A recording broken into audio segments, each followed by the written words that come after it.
Hello everyone, welcome back to Finology ticker. मैं हूं कीर्ति और आज की इस वीडियो में हम आपको उन सवालों के जवाब देंगे जो आपने कुछ दिन पहले हमें इस वीडियो के लिए पूछा था। आपके दिए गए कमेंट से हमने कई सारे क्वेश्चंस को शॉर्ट लिस्ट किया है एंड उन सभी सवालों का जवाब हम आपको आज इस वीडियो में देंगे ताकि सॉवरेन गोल्ड बॉन्ड से रिलेटेड आपके मन में और कोई डाउट्स ना रहें। तो चलिए स्टार्ट करते हैं। सबसे पहला क्वेश्चन जो कि हमने कई सारे लोगों ने पूछा था, सॉवरेन गोल्ड बॉन्ड को ज़ीरोधा से कैसे बाय करना है।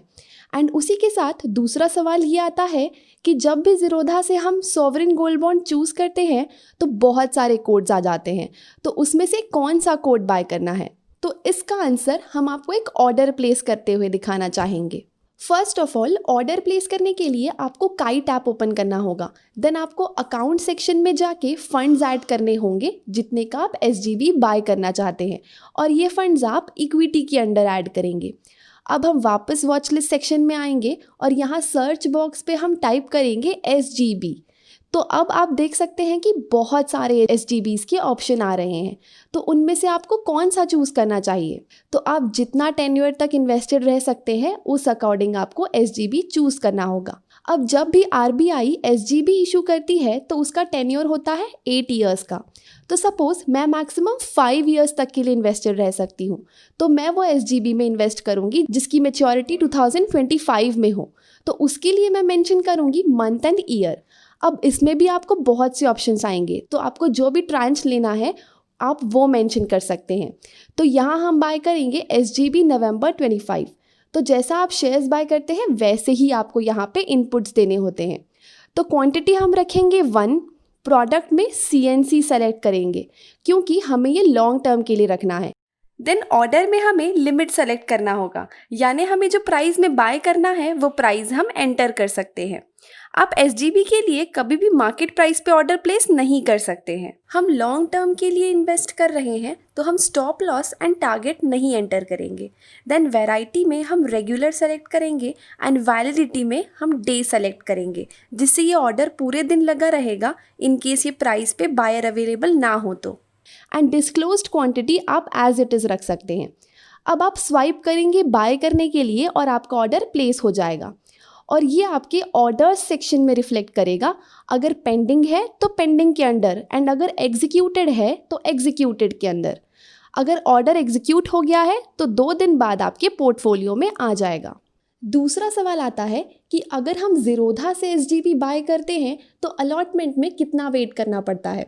अगर हम बात कर रहे हैं प्राइमरी मार्केट से बाय करने की, तो गवर्नमेंट कुछ टाइम पीरियड के लिए ही इन बॉन्ड्स को इशू करती है। तो अगर आप बैंक वगैरह के थ्रू लेते हैं तो बॉन्ड्स के अलॉटमेंट में 10 से 15 दिन लग ही जाते हैं।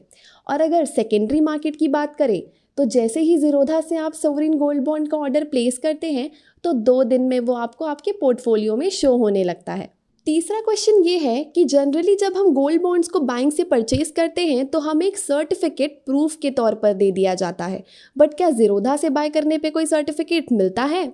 जनरली तो जब आप डीमैट अकाउंट से SGB में इन्वेस्ट करते हैं तो आपको कोई सर्टिफिकेट नहीं मिलता है, क्योंकि वो डिजिटली स्टोर हो जाता है और आपके होल्डिंग्स में शो होने लगता है। फोर्थ क्वेश्चन इज कि अगर हम ज़ीरोधा से SGB लेते हैं तो क्या हमें इंटरेस्ट मिलेगा? तो जी हाँ, अगर आप SGB होल्ड कर रहे हैं तो आपको इंटरेस्ट मिलेगा ही मिलेगा, चाहे वो ज़ीरोधा के थ्रू बाय करें या डायरेक्ट बैंक्स के थ्रू। एक और क्वेश्चन जो काफ़ी सारे लोगों ने हमसे पूछा था वो था इंटरेस्ट से रिलेटेड।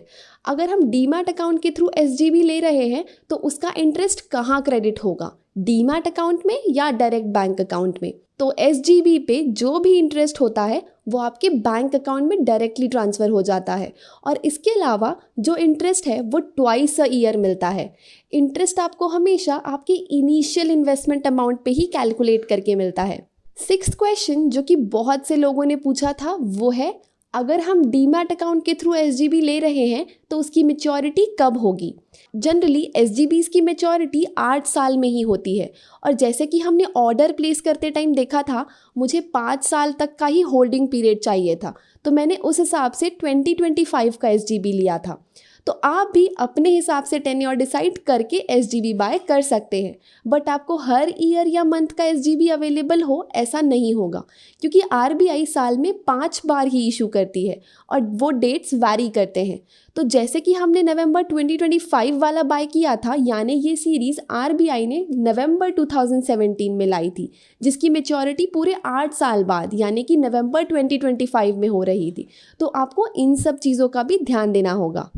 नेक्स्ट क्वेश्चन है कि एसजीबी के इन्वेस्टमेंट्स के 8 साल हो जाने के बाद क्या हमें मैनुअली इसे सेल करना होगा या फिर ऑटोमेटिकली ये रिडीम हो जाते हैं। तो वैसे तो एसजीबी की मैच्योरिटी के 1 मंथ पहले आपको एक इंटीमेशन आ ही जाता है और मैच्योरिटी वाले दिन ये एसजीबी ऑटोमेटिक रिडीम होके आपका अमाउंट आपके अकाउंट में ट्रांसफ़र हो जाता है। तो इन केस अगर आपको कोई भी डिटेल्स जैसे कि अकाउंट नंबर, ईमेल आईडी या फिर कुछ और भी चीज़ें चेंज करानी हो तो आपको रिडीम होने के पहले बैंक, SHCIL, PO को प्रॉम्प्टली इंटीमेट करना ज़रूरी है। तो 8th क्वेश्चन है कि क्या हम एसजीबी को बैंक में एज अ कोलेटरल रख के लोन ले सकते हैं। यस, आपको एसजीबी के अगेंस्ट किसी भी बैंक से लोन मिल सकता है, ऑल्दो लोन के कंसर्न में बैंक्स का सोल डिसीजन होता है। अगला क्वेश्चन ये है कि एसजीबी की वैलिडिटी को क्या हम 8 साल से और भी ज़्यादा इंक्रीज कर सकते हैं, अगर कर सकते हैं तो कैसे। तो पहली बात, इसकी वैलिडिटी फिक्स्ड पीरियड की ही होती है जो कि है 8 साल। 8 साल हो जाने के बाद एसजीबी ऑटो रिडीम हो जाएगा और आपका अमाउंट आपके अकाउंट में ट्रांसफ़र हो जाता है। तो एसजीबी में आप टेन्योर एक्सटेंड नहीं कर सकते। एक और सवाल जो बहुत लोगों ने पूछा था कि फिजिकल एसजीबी को डीमैट में कैसे शिफ्ट कर सकते हैं। अगर आप अपने फिजिकल एसजीबी को डीमैट में कन्वर्ट करना चाहते हैं तो उसके लिए आपको एक डीमैट फॉर्म सबमिट करके डीमटीरियलाइज्ड रिक्वेस्ट अपने इशूअर बैंक या फाइनेंशियल इंस्टीट्यूट को डालनी पड़ती है और फिर वो कन्वर्ट कर दिया जाता है। अब आते हैं सबसे इम्पॉर्टेंट सवाल पे, जो है एसजीबी का टैक्स इम्प्लीकेशन क्या है।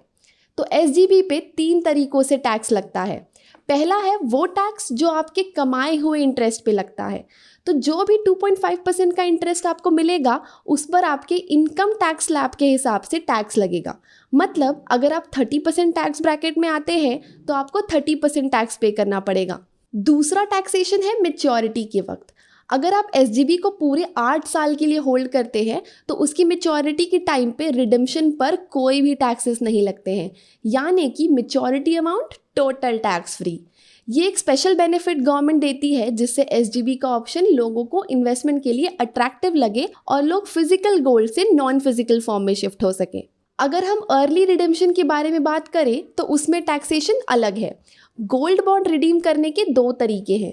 पहला, जब 5 इयर्स के बाद आपको सेल करने का ऑप्शन मिलता है तब, या फिर सेकेंडरी मार्केट के थ्रू सेल करने से। दोनों ही केसेस में कैपिटल गेन्स टैक्सेबल होते हैं। अगर 3 साल से कम पे रिडीम करते हैं तो शॉर्ट टर्म कैपिटल गेन लग जाएगा जो आपको स्लैब रेट्स में ही टैक्सेबल होंगे, और अगर 3 साल से ज़्यादा होल्ड करके सेल करते हैं तो लॉन्ग टर्म कैपिटल गेन लग सकता है। लॉन्ग टर्म कैपिटल गेन के केस में इन्वेस्टर या तो फ्लैट 10% टैक्स पे कर सकता है या 20% after considering the benefits of indexation. I hope कि इस वीडियो से आपके कई सारे एसजीबीज़ के डाउट क्लियर हो गए होंगे। अगर हाँ तो इस वीडियो को लाइक, शेयर एंड सब्सक्राइब ज़रूर कीजिएगा। एंड यस, बेल आइकन को हिट करना ना भूलिएगा ताकि आपको आने वाले ऐसे ही इन्फॉर्मेटिव वीडियोज़ की नोटिफिकेशन आती रहे। Thank you.